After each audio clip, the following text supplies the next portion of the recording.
Muncul di acara Golkar, pria yang bubarkan diskusi FTA disebut Refly Harun bukan preman sembarangan.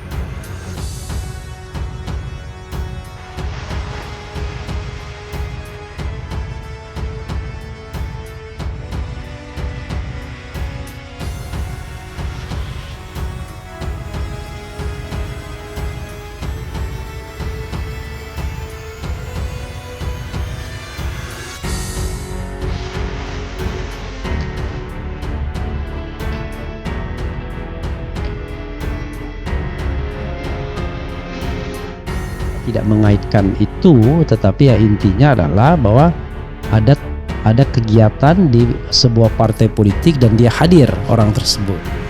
Kan nggak mungkin kalau dia hadir orang OTK ya, dia bukan OTK tapi orang yang jelas ya berafiliasi kemana, berkegiatan seperti apa dan lain sebagainya. Begitu saudara sekalian ya.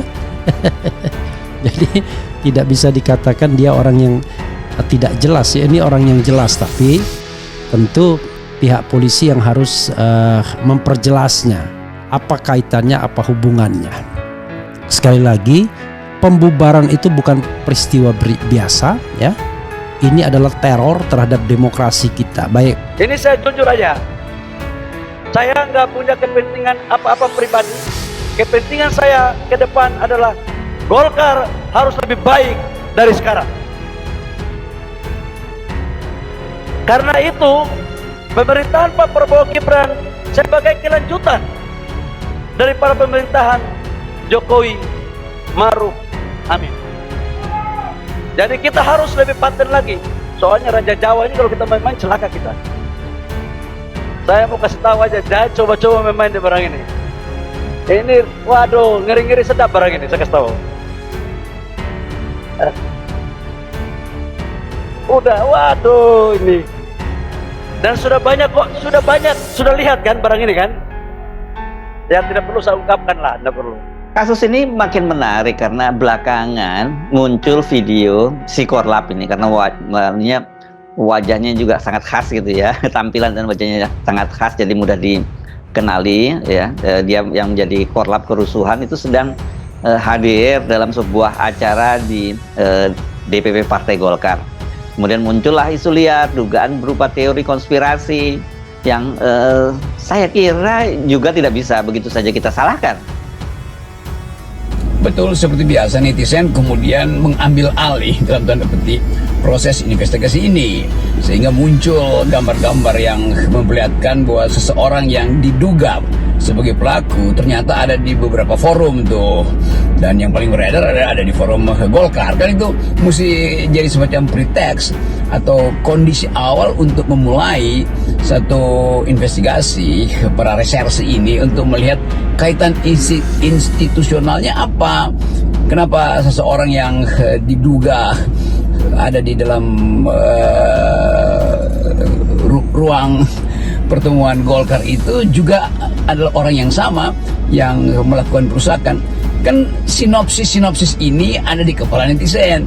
Jadi Pak Polisi juga harus cepat memberi tanggapan tuh, atau bahkan petinggi-petinggi Golkar harus terangkan apakah ini anggota Golkar, apakah ini seseorang yang memang jadi pelanggan dari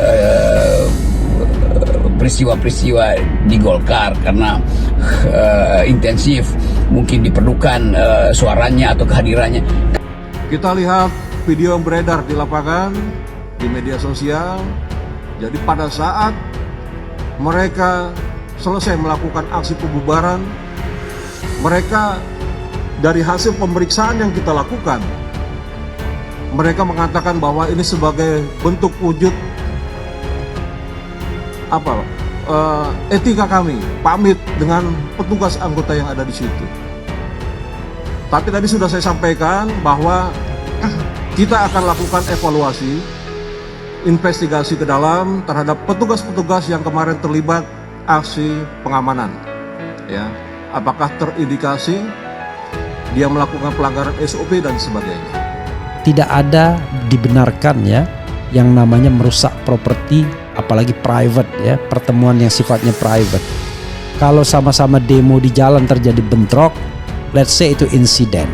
Tapi ini bukan insiden, karena Tidak ada provokasi yang dilakukan oleh peserta kepada mereka. Mereka membubarkan acara dengan aksi premanisme.